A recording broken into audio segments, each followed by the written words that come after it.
Hello friends, welcome to Excel World YouTube channel. Uh, Today we are going to see, how to get the day of the week from the date.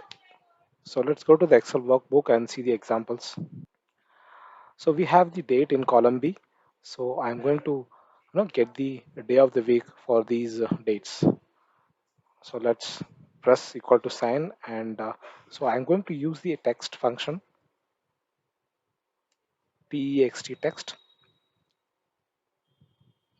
select the date and then put the inverted comma. So I need the day of the week. That's why I'm entering DDDD four times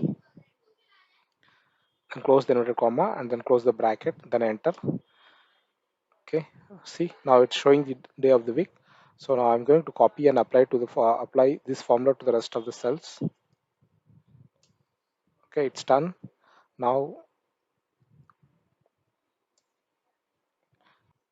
just click on the drop down list to see it's captured correctly.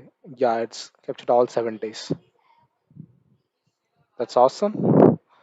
So that's it for now. Thank you for watching. Have a great day.